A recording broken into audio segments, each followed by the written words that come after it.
Hello everybody, E here. Welcome back to another episode of 31 Days of Halloween. Today I am reviewing a documentary that's available on Netflix called House of Secrets.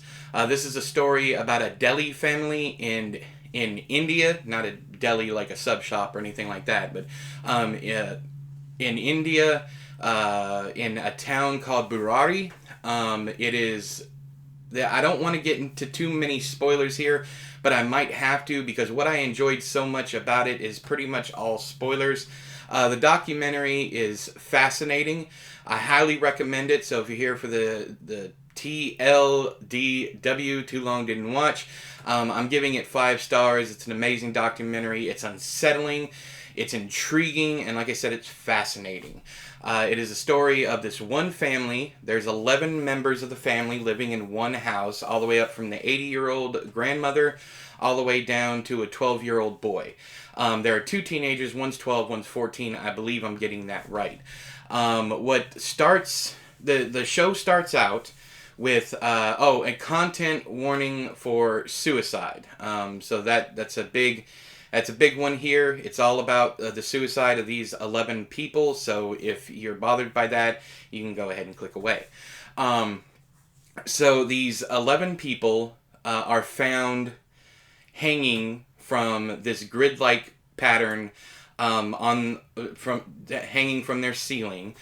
Each one of them is hanging by scarves, and they all have their hands bound. And some of them are gagged, especially the 2 younger boys. And the gags have gone all the way down into their throats. And the rest of the people, all of them were tied up with stereo wires, cables like that.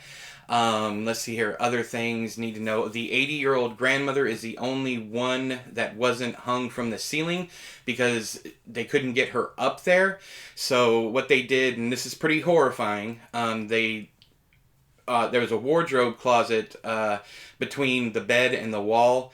They put her head in a loop of stereo cord and then wrapped it around the door to the wardrobe, the handle to the wardrobe, and that's how she was.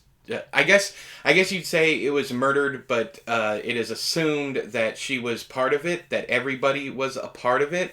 There's video footage of one of the teenagers, a 14-year-old boy, helping to bring in the stools. There are diary entries, and the diary entries are probably the most chilling part about all of it because it talks about how this one son of the 80-year-old grandmother, how he basically convinced this entire family that their dead grandfather, the 80-year-old's husband, how he was going to come back if they performed this ritual. The way that he convinced them of all of this, it was just sheer luck. Anytime that he would write in the diary that something good was coming or willing something good to happen, something good would happen. They became prosperous.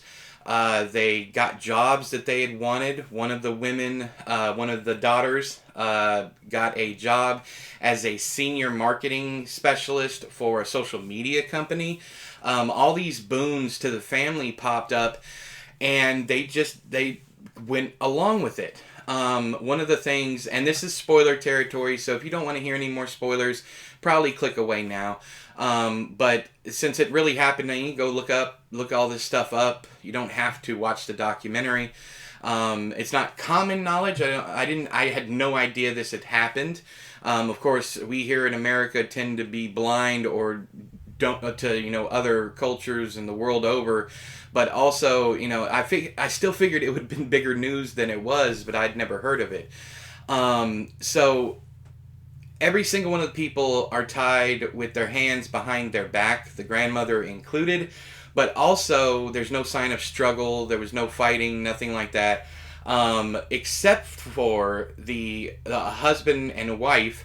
I think the wife's name was Tina. I can't remember the son's name, but Lilat.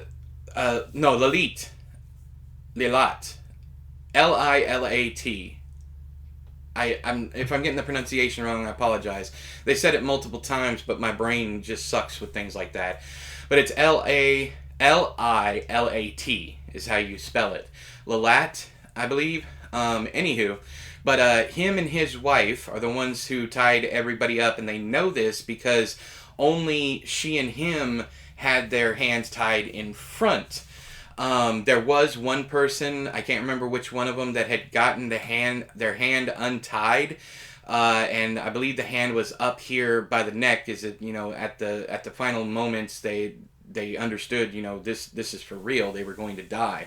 When the ritual was actually supposed to be, they would be bringing the father figure back by doing this ritual.